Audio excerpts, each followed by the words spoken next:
Are you ready to do Emily Lake? Yes, my precious. Are you also ready My to precious. podcast about the episode Emily Lake? Well, if I have to have choices. You have to podcast about both. I could do it. Hmm. I could do it. All right, let's do it. Here we go. 3, 2. Welcome to the Artie's Attic Warehouse 13 Fancast, where a steampunk girl, a lifelong sci-fi fan, and a rocket scientist chat about the popular 2009 sci-fi series. There's never a dull moment with the agents dedicated to protect humankind from unexplained phenomena that manifest their powers in special objects. And there's all those friendships and relationships along the way. Grab a cookie while you can. Hope you don't smell fudge. Gear up with your Farnsworth, Tesla, and Neutralizer, and let's have some fun by snagging it, bagging it, and tagging it.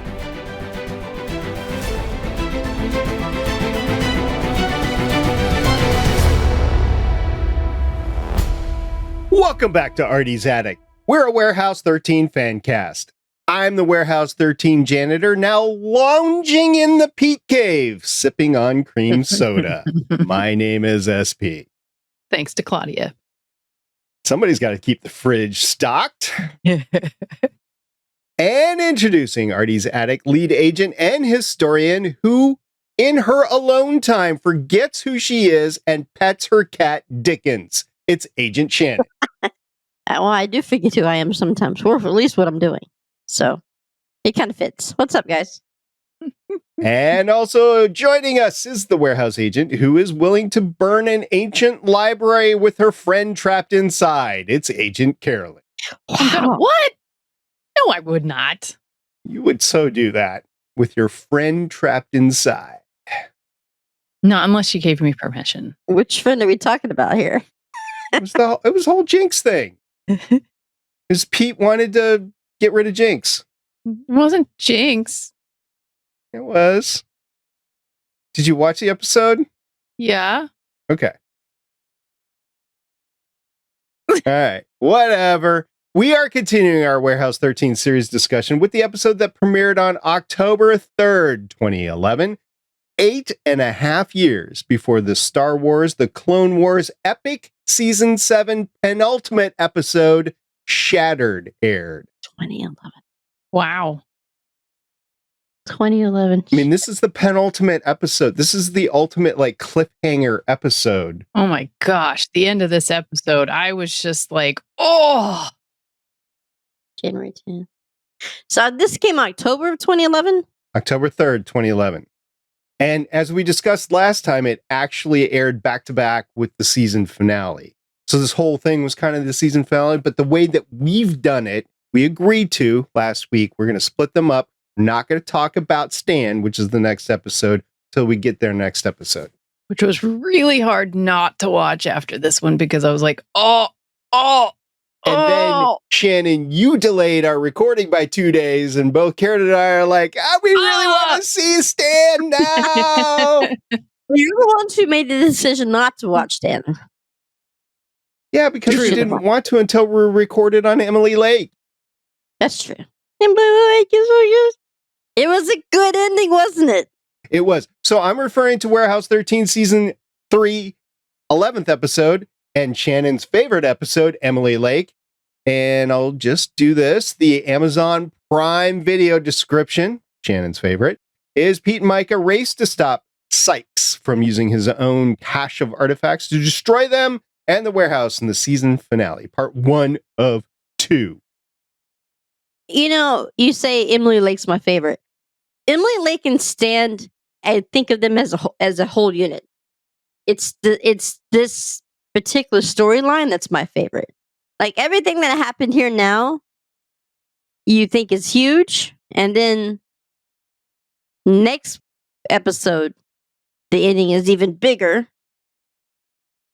And then I think going the first episode into the 4th season, is this one continuation. So all three of these episodes together are, I think, some of their best writing. Except for the Christmas episode that's smacked in between them. Yeah, I don't know why they did what they did. It's weird considering the gravity of how they left the season. And then, by the way, we're all okay, and we're just going to go to the Christmas episode.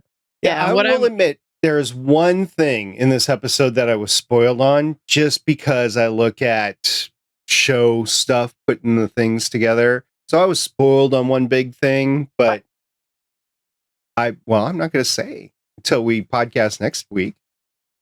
Good idea. What I'm thankful in rewatching this, since I don't remember it as well as Shannon does, is that I don't have to wait a whole couple of months for the next season to come out so that I can see where the story goes. Just be a few weeks. It'll be a few weeks because we have to do Stan, the Christmas episode, and then season 4. It's like Sci-Fi Channel did. Yeah, so I'm really thankful because I don't remember a lot of this. I remember watching it and the story as a whole, but a lot of times I'll watch the episodes and go, "Oh, I forgot that. Oh yeah," and it's like I'm watching it again for the first time. And I'm so glad that we're doing it this way so that I don't have to wait a whole season, months to wait for that next episode of what did they do? How could they do that? Oh my God, I'm going to stop watching. They've done something I don't. And I'm also glad they put them all back on Prime. Mm-hmm. Yep, they're all there, so we don't have to buy season 4. Yay! Season 4 is not bad. It's just season 5 that's, it's like kicking rocks. It's Warehouse 13. You need to take the content while you get it. Mm. Well, speaking of content, I think this one had a lot. There's a lot. I mean, I loved how Pete was didn't want to argue with his Micah. If she says that that this is the best course of action, we shouldn't argue with her. The look she gave him was like staring daggers at him. Yeah, Micah gave him daggers. Woo. And then I like when she's when she takes off looking for him, you look at her see one way, and then she looks down the aisle. There you are. I'm like, oh, I could only imagine her coming right after him. The Pete cave. Well, Pete did say, look, Micah, the one thing I've learned is don't argue with my mom because you'll never get anywhere. So just agree with what she has and then go do your own plan in his Pete cave where he has a board and is trying to figure out everything. You're not going to make me watch Porky's again, are you? That's great. It's been a long time since I've watched Porky's, but I have a desire to do so now. Does it change that much for you? I bet you it hasn't. I bet you actually I'll take a look at it and be like, this sucks. That's why I haven't watched it in forever. It was one of those movies that I wasn't allowed to watch when I was younger. So yeah, because there's sexual content in there. I think that would be too stupid to watch it now, but it's okay. I feel for Micah. I was too stupid to watch. I like Claudia coming in there and saying, wait, you knew about my Pete cave? She's like, dude, who do you think has been stocking it with cream soda? Of course I've known about Pete. He seems to think anywhere in the warehouse is kind of a refuge. Although I would be concerned about creating a cave in the middle of the warehouse.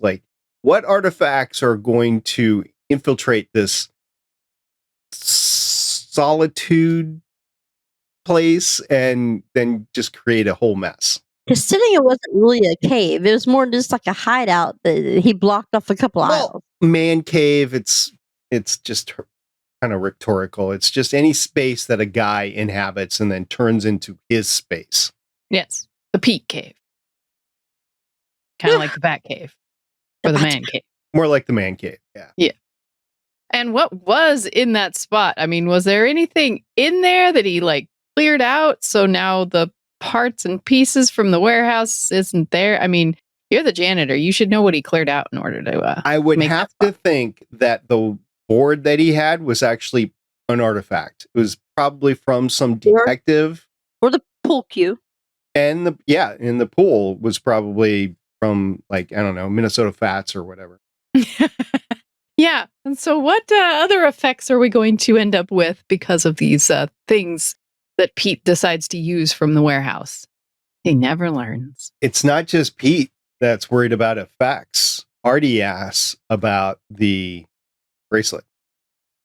Yes. The Chloe And he bracelet. wonders if they didn't take it off in time.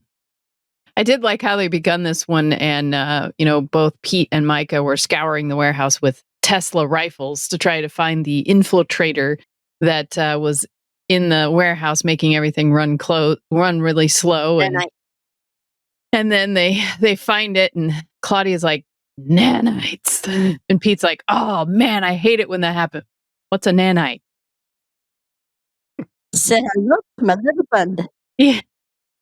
And how do you get rid of them? You zap them. I'll admit it was a little bit anticlimactic. Like, the only thing the nanites were supposed to do was be able to infiltrate into the computer system so they could suck data out of the warehouse, and that was it. They had no attack mode. They had no ability really to degrade the systems of the warehouse, other than that they were sucking into the internet and eating the cables and stuff like that.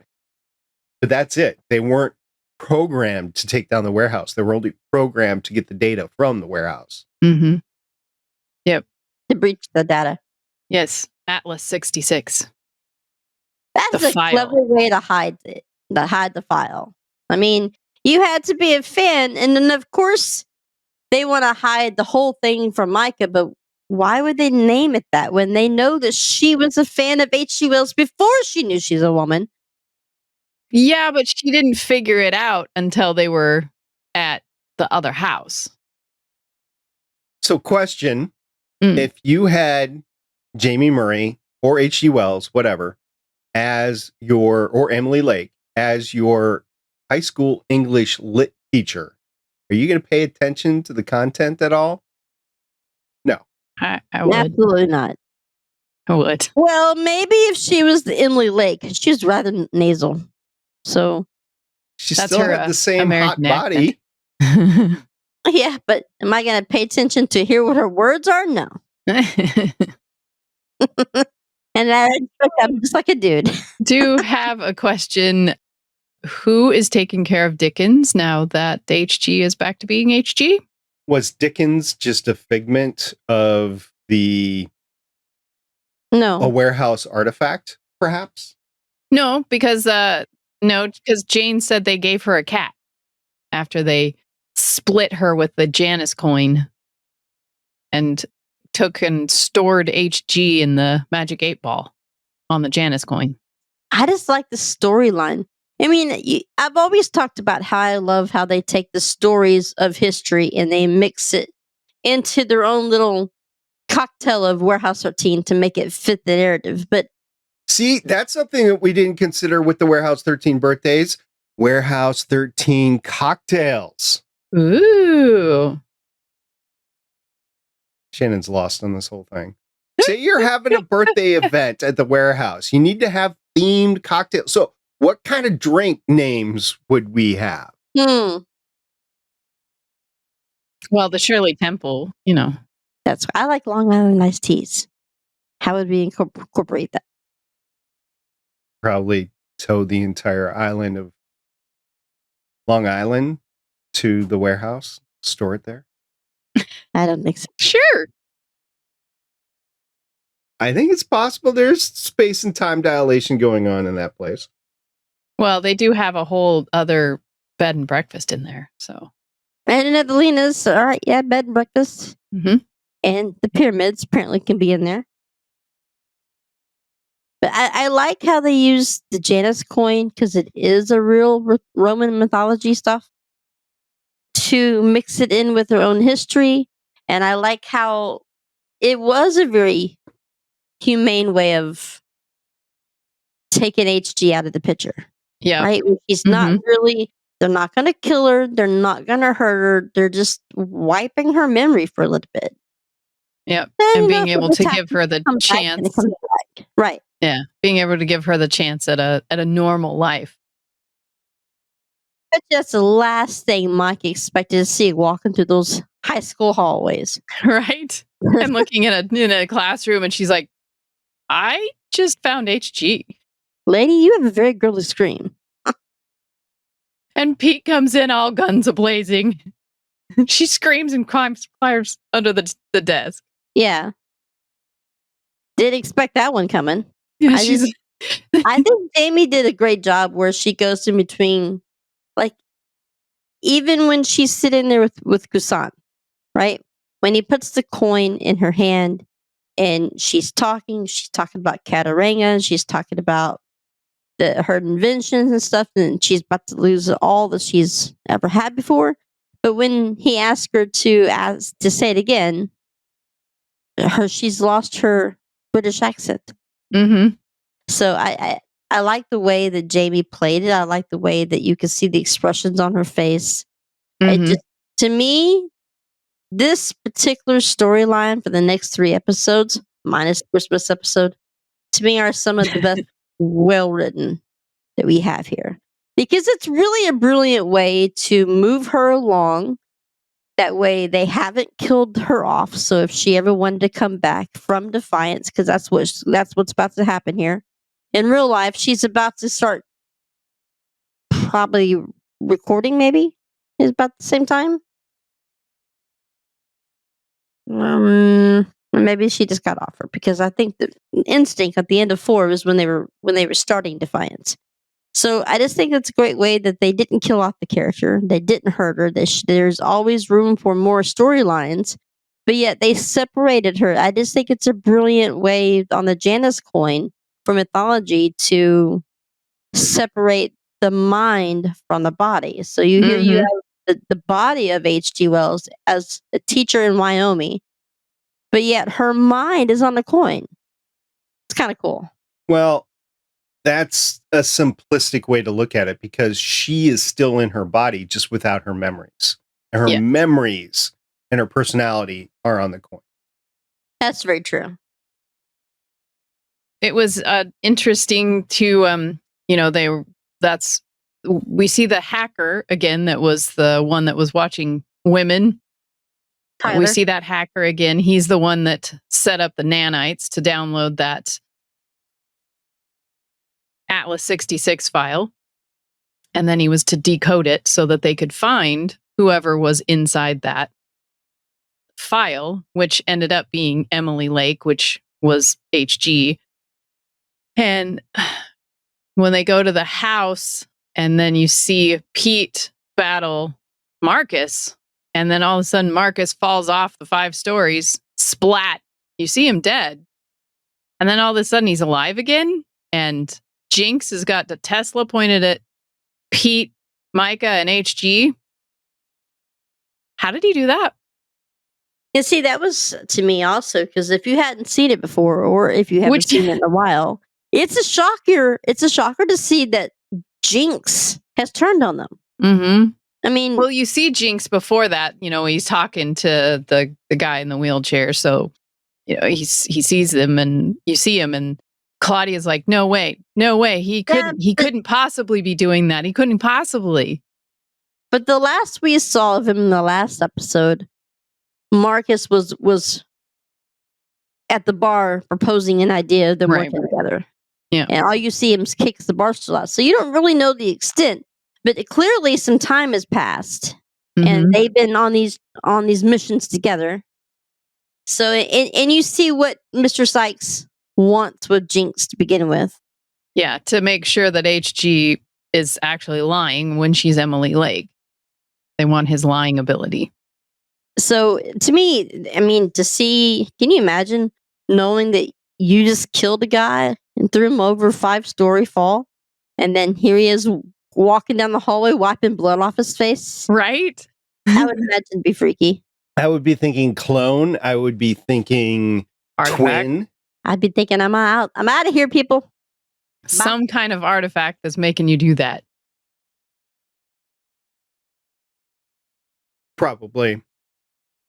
And we'll find out. We'll find out soon enough. We did, unfortunately, I guess one of the big shockers. I mean, we were talking about HG. One of the big shockers in here is Jinx and what happens to him. Like, finally, we learn what's going on with Jinx. And then all of a sudden, Jinx is no longer with us. Yep. Yeah. As he tells Claudia, well, I couldn't protect my sister, but I'm going to protect you. So I'm undercover. I'm trying to find out what his endgame is because I've never seen anybody with this much hate in his eyes. So Claudia actually gives him the coin that they were going to destroy, which Claudia brings HG out. She's like, well, if we're talking about her, I figured she probably should have a say in this matter. Oh, and there are so many Bering and Wells moments underneath that tree. I thought of you while I was watching that. I'm sure you did. And I'm like, how do you say goodbye to the person who knows you the best?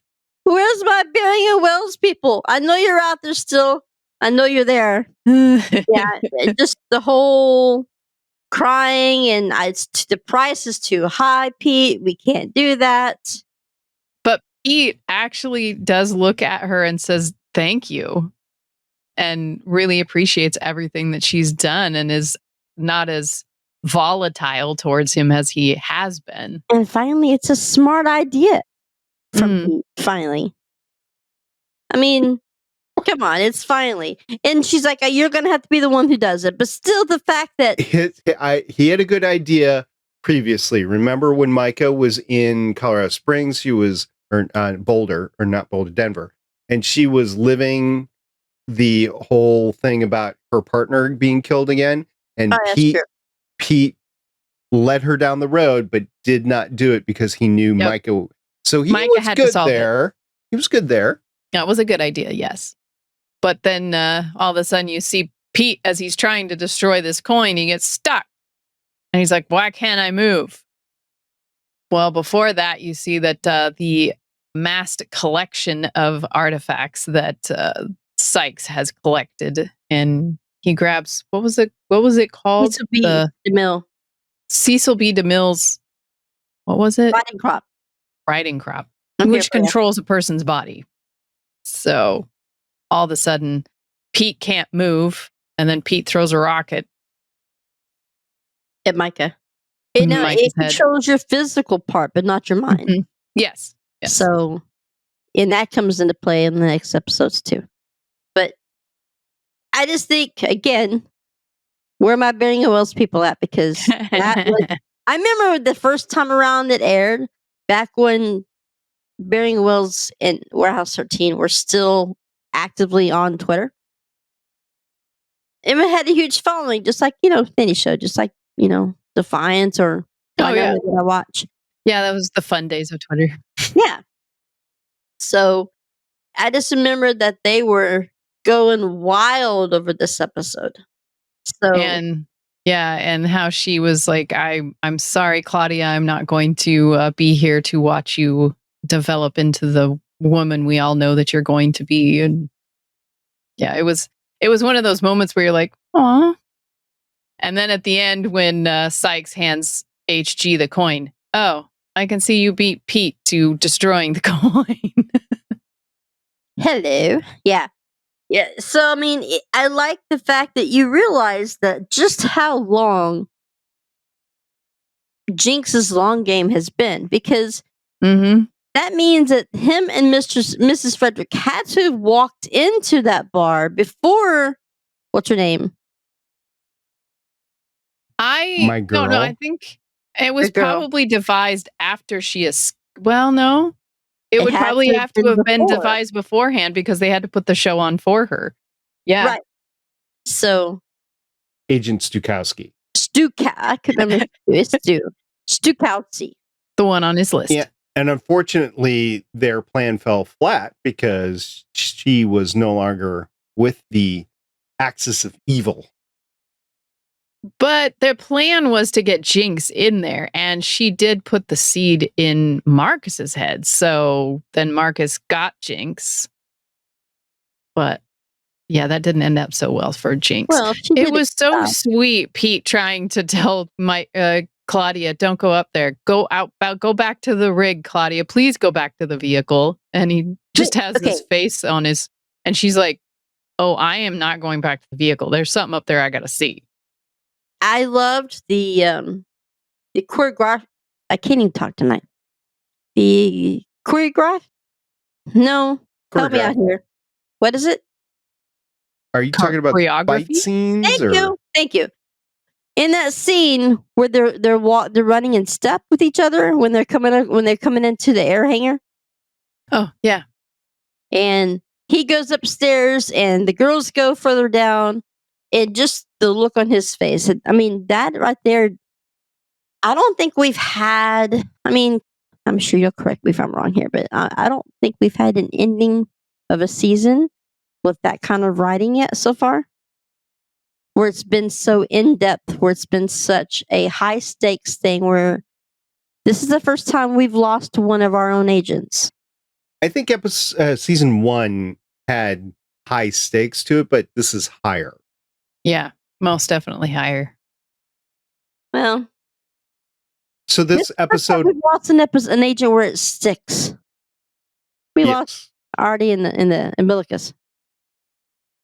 So this is written by a pair that we've had on the show before. Nell Scovell is 35 writing credits since 1987, including, and this kind of hurts today, 24 episodes of Newhart. We have talked about it before. Oh. And for those that are listening to this after the fact, just a couple of hours ago, it was revealed that Bob Newhart had passed away at the age of 94. Oh, Incredible performer. He's been in a lot of different things, including not How I Met Your Mother, but The Big Bang Theory. He was in he Big was Bang hilarious in that. Yeah. I think that might have been one of his final credits. Let me snag a look at that real quick. But anyway, Bob Newhart, and then a whole other host of stuff. We talked about it before. 6 episodes of Warehouse 13. Previously, Merge with Caution, Reset, and Past Imperfect. 2 more left in season 4. No Pain, No Gain, and the Ones You Love. And it was co-written by Ian Stokes, who has 5 rated credits since 2009. A whole host of writing team or story editing credits with Warehouse 13, but credited for 13 episodes of writing credits. This is the 11th out of those 13. So previous episodes include Breakdown, Time Will Tell, Beyond Our Control, 13.1, Around the Bend, For the Team. So he wrote a lot of episodes involving HG. Yes. And 2 more left, Personal Effects and Parks and Recreation, or Parks and Rehabilitation from next season. So this is kind of the crescendo for those 2. They did not write Stan. So we're going to have a new crew for that next episode. It did. It was funny when they were in the warehouse. Artie comes back in from the umbilicus. He's like, "You think we could put a doggy door on the umbilicus?" Claudia laughs. She just laughs, and she's kind of she's trying to hack into Atlas 66, and Artie's like, "What you doing?" She says, "Nothing, just checking inventory and all the things, and things." And then he says, he looks at her like, "Mm-hmm." She's like, "Okay, you got me. I'm playing." What was the name of that game? Fruit something. It was like a fruit game or something like that. And then he's like, "Okay, I'm gonna go upstairs." And then she starts decoding this thing again and sneaks up behind her and goes, "What? Gotcha. Did you just Mrs. Frederick me?" Getting there. By the way, I said I'd look into Bob Newhart. His last 3 IMDb credits are The Librarians. Oh, yeah. Oh, he was so good in those. Only 3 episodes of The Librarians, 6 episodes of The Big Bang Theory, and then 3 episodes of Young Sheldon. So kind of stayed in that universe for the last 3 episodes. The last one he's credited for was in 2020, so he's about 90 years old. That's not bad for a 90-year-old. I think he was also in the Librarian movies. He was the guy in the movies, and then he was also in the TV series. Yeah. The Librarian Quest for the Spear, Mhm. The Librarian Return to King Solomon's Mines, and The Librarian 3, The Curse of the Judas Chalice. Those were so good. I liked them so much. He's also in Legally Blonde 2? Mm-hmm. Yeah. That was a funny movie. Of course, not in Warehouse 13. We had a writer that also wrote for Yeah, Newhart. exactly. That's what the connection is here. Unfortunately. Yeah. Did you here's your challenge. Here's your challenge for the day. You're probably gonna have to go back and watch it. I have like less than 2 hours, but okay. Did you realize that when Kusan is putting the Janice coin in her hand and he's going through the things that she's going to forget the lover, talk about your friends, your family, your lovers, and the entire time there's like little images that are flashing on the coin. I did see those. Yep. Did you see Micah's face in it? Did not catch Micah's face. Now I No, will have to go back. It I was only paying attention to shows what up she was after- saying, It and she only did shows not. up after he mentions lovers. Oh, it Again, does. Yeah, it does. Her face is on there. Now it happens quickly, and you have to pause it. But again, I've said this before. This entire third season, Jack Kinney built up the whole Bering and Wells thing. He built it up. So maybe at one time it was going to be a go, and then they just changed their mind. I don't know, but Probably changed her mind after Jamie was cast in Defiance. probably. But yeah, so after he mentioned, because she's like, I'm gonna forget everything, and then he's like putting the coin back in her hand. Now think about this. Tell me about your first day in the warehouse. And she's talking about Katarina. Tell me about think about your earliest childhood, your mother, your father, your brother. Mhm. Now places and friends and family and your lovers, and the entire time it's flashing by. Yep. Split seconds, you see it. It happens 3-4 times at least, where you see Micah's picture pop up. I mean, she did request to keep her love of literature. That was She the did. one thing that she kept. And I don't think that was a lifeline. I just think she thought my life would be dull without it. Yes, I think so. I mean, she did end up being an English teacher, so Well, love of considering literature. she is the H.G. Wells of literature. That would be the word she would get to keep something from her past that she enjoys. That's not going to harm anybody. Yeah, and she was smart enough to realize that she had to choose something that wasn't a memory that would connect her back to the It warehouse. wasn't going to be, can I Right. keep Micah? That was out the window. But I just thought the whole episode was I almost said executed good, but I was like, yeah, bad choice of words there. Bad choice of words there. I thought the storyline for this particular episode was really good. Mm. I like all the parts of it. I like how Jane finally comes clean, and she's explaining to them the most humane way of doing things, and they weren't trying to hurt HG. They were just trying. They had to come up with the backup plan, right? They Mhm. couldn't keep her as she was, but they didn't want to kill her or do bad things to her. And they set her up with the cat named Dickens. How funny is that? Charles Dickens. It's just kind of funny.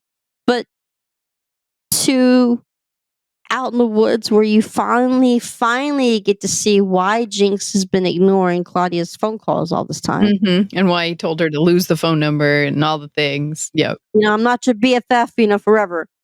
He really is. He's looking out for her. So now you get to see that come to. I'm like, aha! I knew it. He wasn't just trying to be an ass. He was actually trying to watch out for her. Yeah, if you hadn't watched it before, or you hadn't watched it in a while, and you see, those two are in the woods all by themselves, and then all of a sudden you just hear gunshots, you're thinking, oh my God, he actually shot Claudia.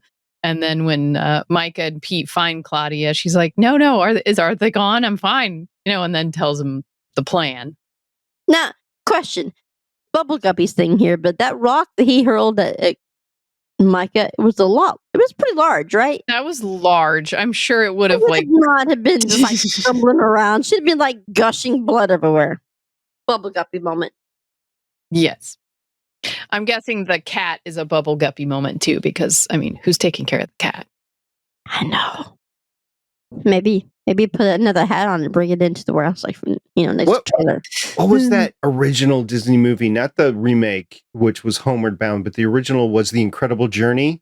It was the Incredible Journey, yes. So in my head canon, the cat knew, even though HG or Emily Lake didn't know. The cat knew and is now on the way to the warehouse in South Dakota. I like that. That Or works the for Disney me. movie that darn cat needs from outer space. Oh, well, there's another one. Yeah. I mean, Homeward Bound had the funny voices including Michael J. Fox. hmm I can't remember the other two voices off the top of my head, but Isn't I that know the Michael one that J. had Reba as one of the voices of horses? Or Now one I'm of the going to have to find out. Homeward Bound. Here we go. But so whose voice would Dickens have? Dickens needs a British accent. Yes, he does need to be a British accent. So maybe one of the doctors? Like Matt Smith or what's his name? The other Dr. Tennant. What Matt Smith about had a great voice. So Sally Field was the cat in Homeward Bound, and Don Amenche was the other guy. And this is actually, I believe, Don's.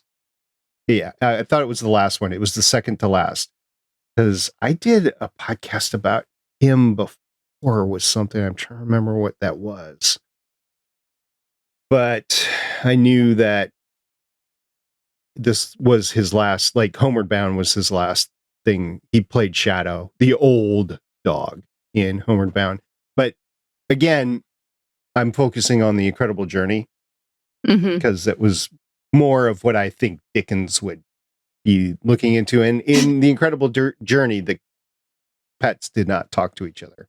They had no voice. who was the guy that played Magneto? What was that guy's name? Which one? Jeremy. The current one. Jeremy. Current one. The one that Patrick Stewart is really good friends with. Jeremy something, right? No. Right, Mr. Janitor. I'm looking into it because I can't remember. Michael Fassbender was the next one. Oh, I know who you're talking He's an about. older gentleman. Yeah. I can't remember his name because I suck at names. We all have established that I suck at names. X-Men, the 2000 X-Men movie, right? Yeah, the Magneto from there. Oh, I can see his face. Yeah, I can see his face. Didn't he also play in, He's been in a lot, Lord of the actually. Rings? Ian McKellen. Yes, Ian, yeah. that's the voice of the cat. And Ian is in a heck of a lot. Yes, he has the great voice. 136 acting credits, nominated for 2 Oscars. He has 53 wins of awards, but I don't think he ever won an Oscar. But he is in a I can see lot. Dickens like walking around with like the Sherlock Holmes pipe and a monocle. hat on. Cat with a monocle. That would be awesome. Yeah, so he was Gandalf. Yes. Yeah, Yes, he was Lord also of the Rings. Gandalf. I would also, just to finish off this episode here, because I think we're running into a bit. The way that Allison screamed at the end when she ran up the stairs and found Pete, that wasn't no plain scream. That was a primal scream that she When did. she found Jinx, not Pete. Yes, when she found Jinx. Jinx. Mm-hmm. When she ran after Pete. Pete's like, just get back to the car. Yeah, please And don't go up there. Just the look, the seriousness on his face, he should have told you something's up. Mm-hmm. I mean, He got more and more intense in it. He did. At first, you're like, okay, Pete, this is kind of weird, but okay. And then because they're very perceptive women, they're like asking more questions, and Pete is not able to stop her. And when she goes, Pete doesn't stop her. He's like, okay, she needs to know. It has gone so far that she needs to know. And then they just dealt with the I consequences. like how they don't show you what's happened to him. Not yet. Well, they do show you him lifeless in the chair. Lifeless in the chair. Yeah, but you don't know what's happened to him in the manner he's died yet. No, not yet. There was one of the funny parts was when they needed to go retrieve the coin from the Regent Vault, which, if you didn't see me, I was doing air quotes for those on the podcast. It's a supermarket, and they had to collect grocery items. Let's see. It was fruit, grain, honey, meat, and alcohol. Pete's like, man, they really are obsessed with the Egyptians. I think that was the only food I caught in this episode. And then they were taken back with the manager to the cold freezer area. Who was wearing the Eye of Horus? Yes. Yeah. In his as a tie clip. They're like, I think we're in the right spot. And take him back there, and he's he gets to the key spot, and he's like, key? Pete's patting himself down. Oh, yeah, here it is, and tosses it at him. And Pete's like, he's not very chatty, is he? The manager answers, no, he's not. Kind of a little awkward. Like, you're the manager and you've never seen these people before, but yet they do everything that they need to do in order to get into the secret Regent Vault. And so you just go with it. You're like, okay, these people could have just stumbled on this. Yeah, they could have just picked that stuff up because it was stuff they needed. I mean, in that order. That would have been awkward. You're like some college kids on some late raid and some, scavenger hunt. I need these objects. So you go there and buy it. And then all of a sudden they're like, the manager needs to see you. And you're like, no, we're going to pay for this. Really? Really? We're going to pay for this. Never mind. And you get taken into this back room, and then all of a sudden the freezer. And all of a sudden you're given this, magic 8-ball. Which I found it interesting because Claudia was the one that figured out. She's like, how do you reboot this thing? Oh, well, wait. I'll take my pin and stick it into the pinhole, kind of like you take out a SIM card. And then you just reboot HG. Hey, we have a lot to catch you up on. Lady, we have a lot to catch you up on. Did you see her face, though? Yeah. When she first woke up. I don't know. Yeah. She sees Micah, and she's like, and then they're like, we got another case. Oh, this is what's going on? Yeah, Mike dressing like her. Mm-hmm. There was a funny quote when Pete was going to shoot the nanites. He's got the gun in his hand. He goes, "Say hello to my little friend." I thought that was funny. Was this the first episode that we see the Tesla rifles? I think so. That's what I was thinking, because I don't remember seeing them before. So I was like, woo, Claudia, shiny new stuff. Back in the 40th episode when she created, well, maybe it's one before that, where she created the Tesla grenade. Her and Artie were talking about then how she created rifles. Now that she knows how to hone the energy. Pretty cool. Yeah. I like the quote. I like that when he was saying that, lady, you have a lot to catch you up on. Mm-hmm. And he's like, he said something like, Dickens is solid. He saved my bacon. She's like, right. I don't know what that means. I have no idea what that means. You're just as scared as ever, Pete. Yeah, and HG saying, well, you say that I've got that I'm a teacher and my kids love me, right? Well, then let me live on through them. She's like, no, that's like taking the library and burning it down with a friend inside. Which I would never do. The amount of bawling I did the first ever time I saw that. I remember doing that when I was watching, I think for the first time, and I saw Jinx at the end. I was like, what? No way they killed him off. way. It was like, ah. If you're watching it back to back, it just kind of gets worse next episode. We've alluded to it. We're not going to talk about it, but things don't get better. This Nope. is a giant cliffhanger. Yes. And if Sci-Fi had elected to do this episode, wait a week, and do the next episode, it'd be cliffhanger followed by like huge cliffhanger. Bigger one. Yeah. There would have been a lot of like, Followed what? by 6 months of waiting like they did BSG. I might have, so I don't like, much like Carolyn, I don't remember watching this live. So when I was watching this, I was like, I kind of get the concepts here. What I think happened is I got so pissed off at watching this episode. Did you rage quit? I think I rage quit it. Yeah. And I came back because I was still watching Sci-Fi, whatever was on Sci-Fi the next year. It wasn't Eureka, it was something else. And I think I came back to it just because it was on at the same time as something else. Or maybe it wasn't. It was the only thing on. They did that. Because at the time I was using a VCR. Yes, a VCR to record. Wow. I was using a TiVo.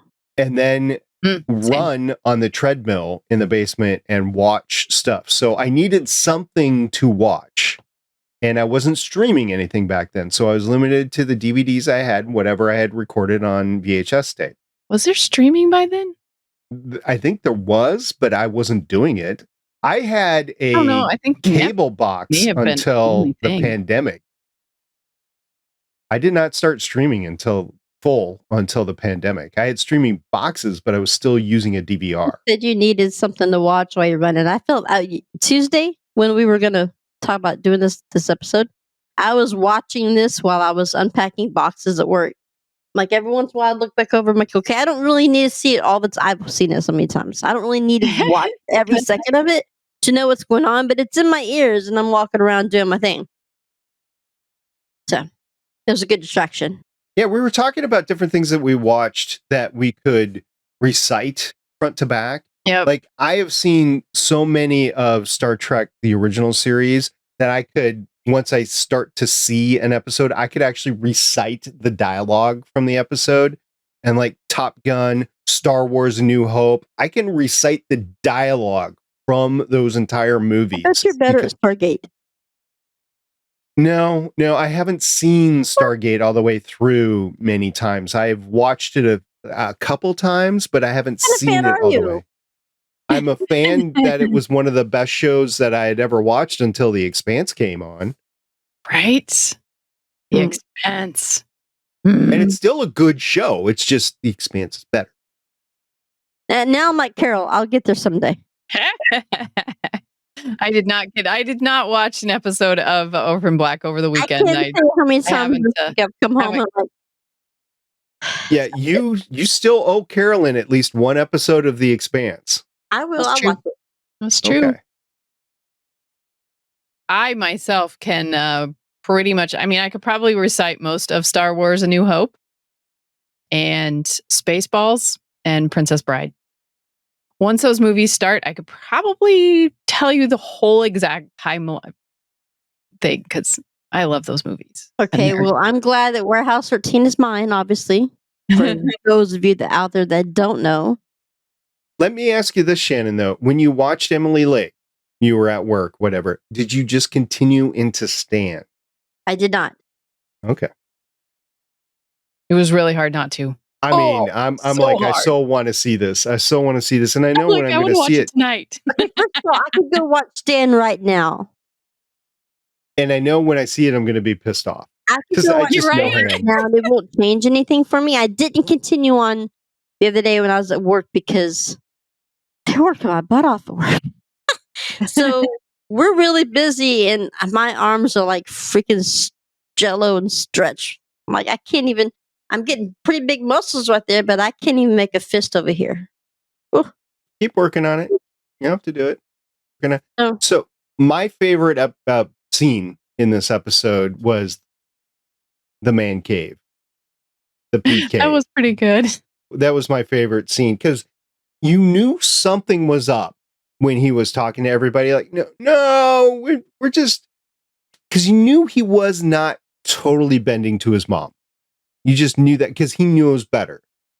Yep. And then all of a sudden you see them in the Pete cave and Micah's totally on board. She's pissed. She's mad.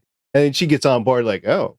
And he's like, I knew you enough to know that you were going to follow me here. And so the whole thing was great. And then, the beautiful mind crime, dot thing and everything. Yeah. So That he'd been working on it for a while because he had all of it written down on that whiteboard. Mm-hmm. yeah, it's just the way he works with his feelings. And then he is a trained Secret Service agent. They're So they're both FBI agents. They both know how to profile and they're not figure FBI things out. and we Well, have secret seen them agent. on seen them on sloped roofs. So Yep. Oh my goodness, that's not some stupid ass people in the world. I'm just saying that. Okay, had to throw that in there. Sorry, guys. Mm. that's a nice throw. I appreciated it. So somebody's going to be listening to this 10 years from now and not know what it is. And I'm not going to say what it is. Neither you two are going to say what it is. So they're just going to have to, okay, SP's being stupid again. Next thing you know, we're gonna get someone knocking on our door. Probably. That's cool. So that was my favorite scene. Carolyn, did you have a favorite scene here? I think I don't know where to begin. yeah, exactly. There was a couple. I mean, I liked the Pete cave, and then Claudia coming in saying, "Please, I've known about your Pete cave. Who do you think stocks it with cream soda?"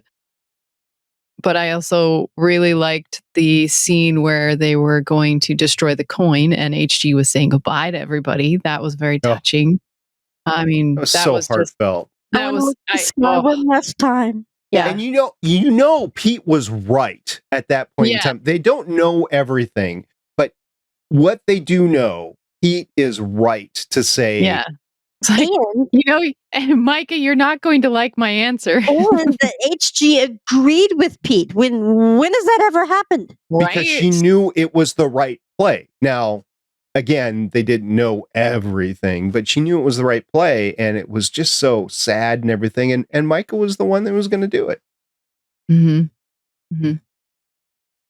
I think that has to be probably my favorite part, though. I mean, there was a lot of good stuff to this one, and a lot of stuff to this episode. But I mean, I do tend to like the other part was when they found Emily Lake in her classroom, and they were trying to discern whether she knew she was HG, and she was going to get her purse out of the drawer, and Pete's like, wait, that might be booby trapped. What are you doing?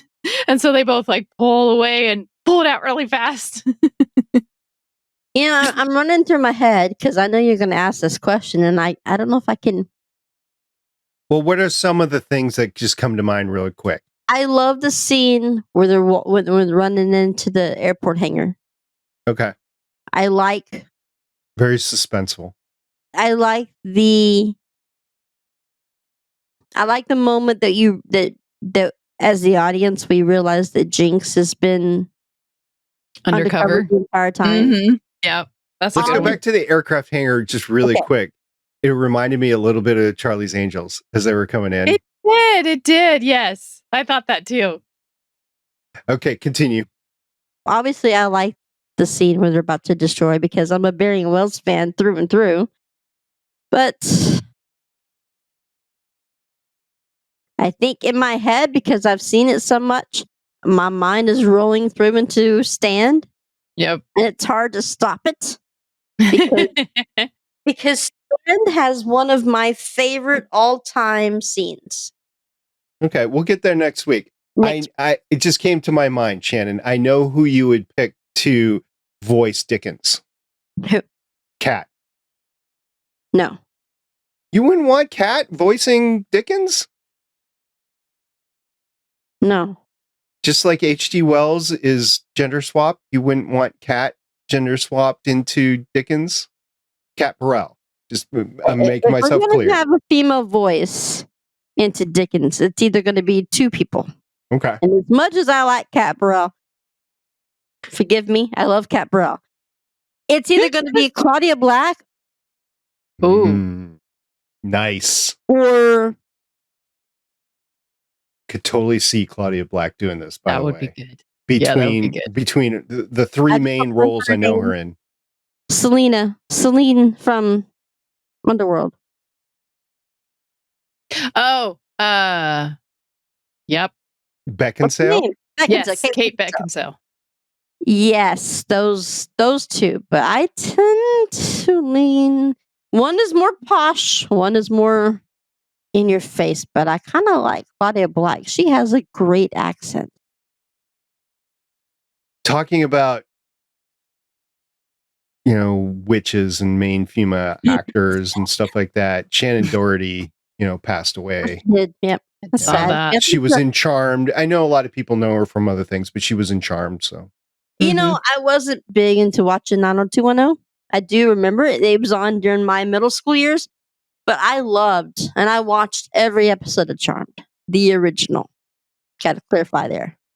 Out of the two that you named, though, to gender swap voice Dickens, I would go with Claudia Black. Yes. Yeah. I think that would be good. That was an amazing pick. I'm like, oh, so that is so. I mean, you could just see her in a cat and just the way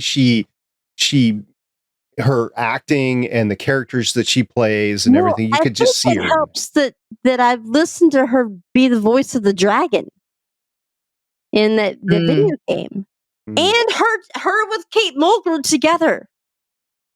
Yes, I think Claudia Black has an amazing. Claudia Black could play Dickens to be Jane's cat. Okay, check this out. Speaking of Stargate, we're going to go back for a second. Speaking of Stargate, I have audio CDs. I have audio books, shorts from Stargate Atlantis. Okay. And on there, you have multiple people that are doing the voiceovers, but she's reading, the story. Yeah.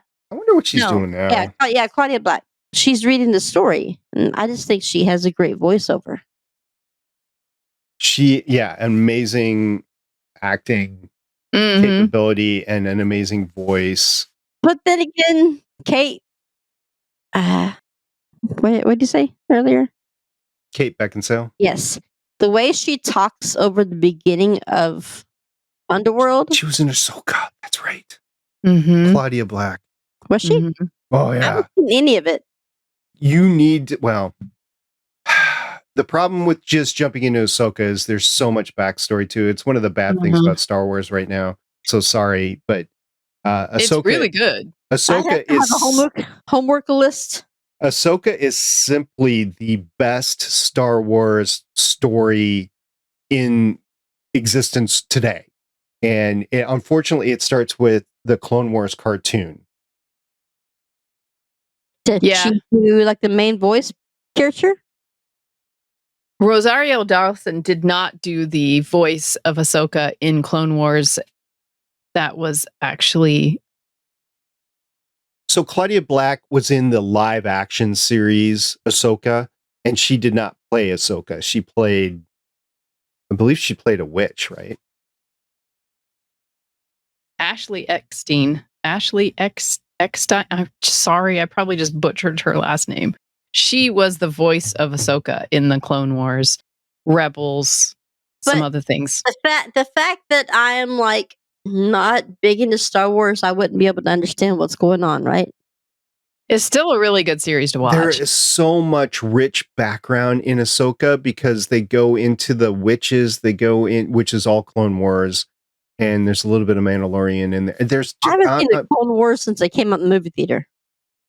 No, this the is movie. The TV series. Yeah, there's a TV cartoon series called Clone Wars, and it is like 7 seasons. It's not a short watch, but it's really good. And you just have to keep in mind the main story is not following Anakin around. It's not following Obi-Wan. I hate Anakin. They're in there. The real story, though, is following Ahsoka.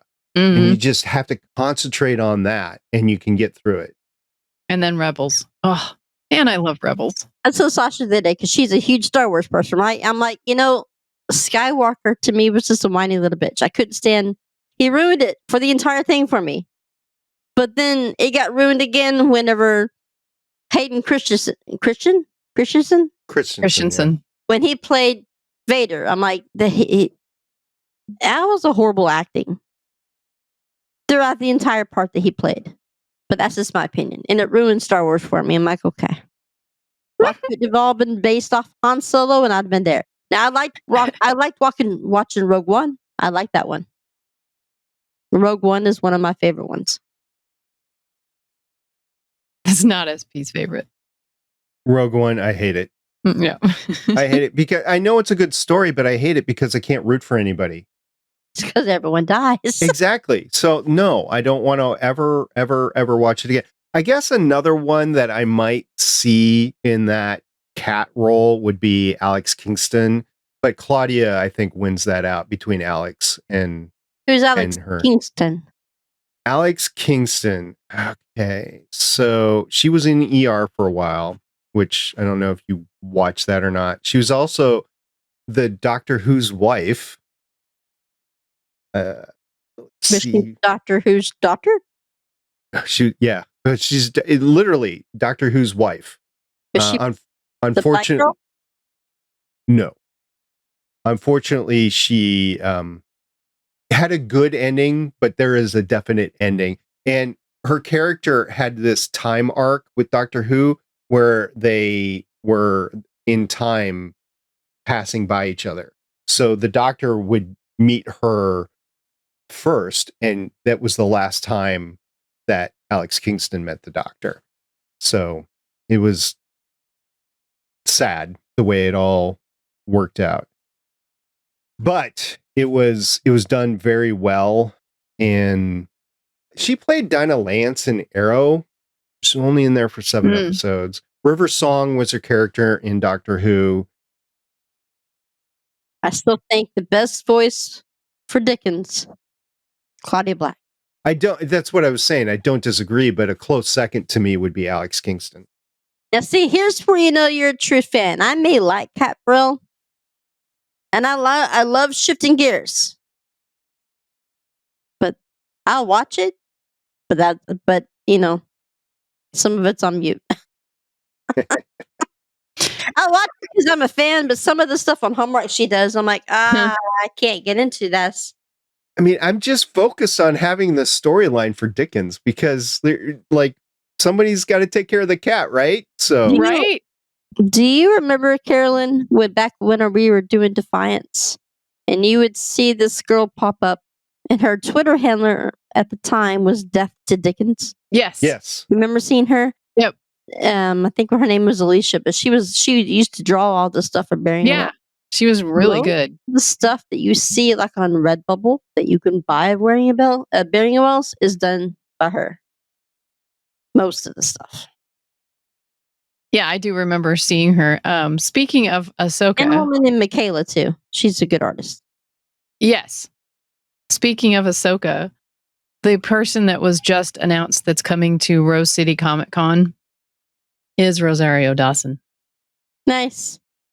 Not that I'll be able to afford anything that she has. She's ingrained herself into quite a few fandoms. She, of course, was in the Netflix series as Night Nurse, in the Marvel stuff. She's Ahsoka, live action. She's been around the block a little bit. I'm not going to be able to afford anything. The San Diego Comic Con. But what about San Diego Comic Con? I'd like to get. I'll just watch on YouTube. Yeah, I didn't. San Diego Comic Con is not worth it, in my opinion. It's overpriced. It's overcrowded. And you can get all the information on YouTube afterwards or during. Yeah, and you don't really, like most of the other cons that I go to, like Rose City or Dragon Con, you can like meet all of these people and get autographs and things. I don't know how easy that is at San Diego. I think San Diego is just that would be expensive too. San Diego is just a news outlet. Like they give you a lot of geeky news and you're able to watch a lot of like conferences, but yeah, the panels are good though. The panels are good, yes. But you can see all that on YouTube. I mean, I wouldn't. There's bits that you can't. They do save some. Mm-hmm. like they will show some teaser reels that you'll never see anywhere else. Like I was there in the room and I saw some teaser reels for different things that I've never seen since. I don't remember where I was, but I remember watching. I was at some kind of con when I watched the first season teaser reels for Picard. That was exciting. I just want to see, the Winona or people that's going to be there. But I know that everything that's ever going to be there, all the Earpers will post it anyway. So, Shannon, I know we podcasted about season 3 of Picard, but I got to admit, I was not a Picard fan going into the series. Like, I did not. so like what are you doing? Just the series about Picard? Storyline. There was nobody else from the Next Generation in it. It was just this new universe. I hated season 1 of Picard. The whole Romulan thing on the cube thing. I didn't like it at all. And I think there at the very end, you had Brent Spiner. Because then Picard died, right? Wait, he died and became something. Then Brent's played one of his, soon Julian sons, or say son. Yeah, one of the original ones or One of the whatever. I'm like, originals. okay. Great. Brent Season 2 Spiner. was okay. Season 2 was a whole new. It didn't have anything to do with season 1. Mm-hmm. Well, you know what? It had Q, so I mean, you can never go wrong with Q. You had Marina and Jonathan in season 1, but that was about the only thing worth it. But I was not a Picard fan of 1 and 2. I liked 2, but I would never go back purposely and watch season 1. But season 3 was amazing. Yes. So we haven't talked about the director for this episode yet. Back to Warehouse 13. I need to bring this up because it was directed by Millicent Shelton, and she has 104 directing credits that go 104 that go all the way back to 1990. Her first directing credit, Salt and Peppa's Let's Talk About Sex, 1991 music video. Wow. She did 2 episodes of the Bernie Mac show. She did an episode of Parks and Recreation. She did an episode of Cougar Town, and I bring that up because Cougar Town was the next project for Courtney Cox after Friends. Oh. She did an episode of Sesame Street. Really? Yeah. Didn't everybody do an episode of Sesame Street at least once? I don't think it doesn't pop up in a lot of the IMDb credits that I read off. I think Fred Dreyer did an episode of Sesame Street. Directing or acting? No, just as an actor. Yes, this is directing. Oh, okay. So 2 episodes of 30 Rock, 1 episode of Leverage, 1 episode of Castle, 5 episodes of 90210, the new one, not the older one. But just think in what I said there, just think about the level of talent that she has directed, right? And then she comes to our little show. Yeah, 2 episodes of Warehouse 13, Emily Lake, and then season 4, episode 11, The Living and the Dead. But this is the list afterwards. 2 episodes of The Flash, an episode of Supergirl, an episode of Runaways, an episode of Jessica Jones, an episode of Luke Cage, 2 episodes of a series that I've never seen, but I think you 2 have alluded to before, called The Future Man. The Future Man? I think it was in 2019 it came out, and I don't think it lasted through the pandemic. 1 episode of this really small independent show called The Walking Dead. Yeah, really small. Never heard that one either. 1 episode of this really small Apple TV Plus show called The Morning Show. So talk about Friends, but yeah, Jennifer Aniston and that whole thing. And then 1 episode with one of my girls, Brie Larson, Lessons in Chemistry. I want to watch that. It's on the Brie list. Larson's one of your girls? Yeah. It's one of his girls. She's on the list. Is she on the list? If she's not, she needs to be on the list. Let's see. I thought she was on the list. She is on the list. Oh, okay. Rachel Nichols, Alice Eve, Ashley Williams, Emily Van Camp, Brie Larson. Okay. And then Kelly He Preston likes and the Jennifer blonde ones, Connelly. doesn't he? Apparently. I like the ones with personality. that just happen to be blonde. Yeah.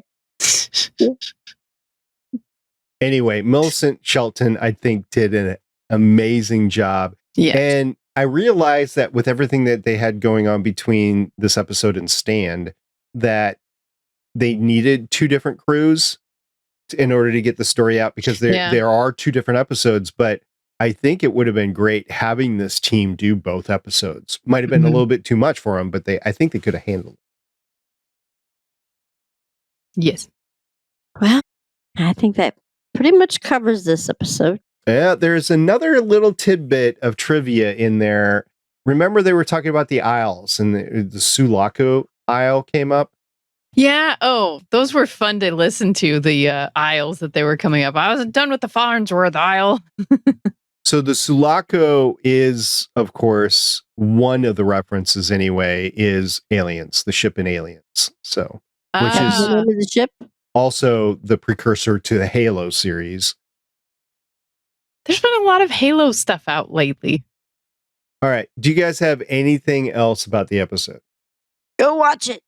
Go watch it. All right. We did not receive any feedback this past week. And in case you want to give us feedback, we will read it on the show. You can email Shannon at warehouse13fancast@gmail.com, warehouse13fancast@gmail.com. Shannon, I'm not even going to ask you because I know what your answer is going to be. Next week, we will be covering Warehouse 13 Season 3, Episode 12, Stand. This is technically the season finale, even though there is one more episode in the season. It's the Christmas episode, which is misplaced. Awesome. Yeah. Yeah. So the Amazon Prime Video description reads, Pete and Micah race to stop Sykes from using his own cache of artifacts to destroy them and the warehouse in the season finale, part 2 of 2. So Shannon, I will ask you, the other two, IMDb or TV Guide, which one do you want to read? IMBD. Okay. The IMDb description reads, Pete and Micah race to stop Sykes from using his own cache of artifacts to destroy them and the warehouse. So very similar to the Amazon Prime Video description. That sounds familiar. You chose poorly. Yeah. So these said 2 of 2? That's what next... Part 2 of 2, yeah. Yes. But the first episode of season 4... Yes.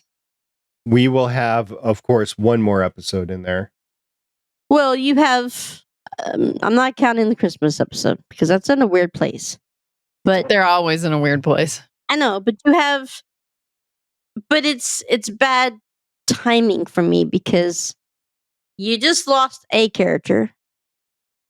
Next We'll talk about it when we get there. Don't spoil it. I think both Christmas or Next holiday week. episodes were terrible. Next week will be Stand. Yeah, and then the Christmas episode, and then season 4 premiere A New Hope. So that's what we have coming up.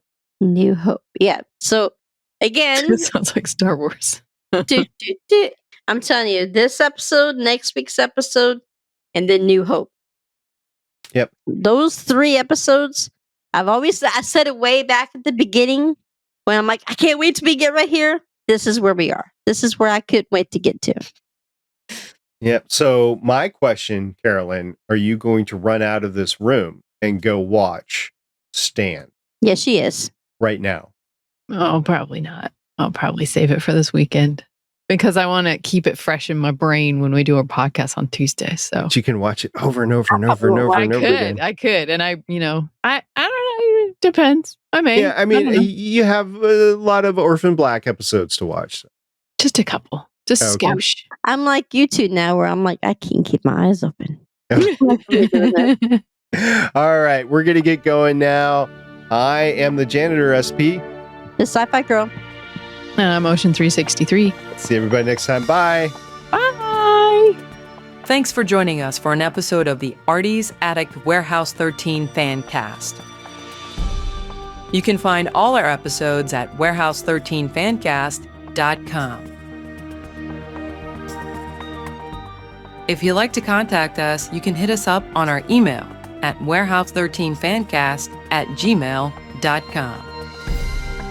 We are a part of the Lone Wolf Podcast Network. You can hear more of this cast and other shows like it by checking out lonewolfpodcasts.com. The intro music is Sci-Fi Hybrid Intro by Soundmake, and the outro music is Science Fiction by Tunes to Go. Both were purchased on pond5.com.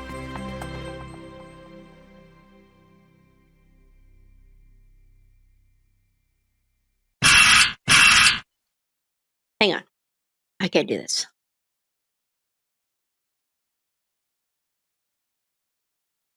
My hair gets in my way and it moves. Yeah, well, if you're going to do that, I might as well do it too here. Okay. Mine's held back by my headband, so I'm good. A little bit better. Yeah, that's much better. It's much better. Some days I feel like breakfast. Others I just I like the chicken. But I like good fried chicken. Potatoes and carrots. Yummy. Lidu matipas. Chicken. Chicken. Multipass.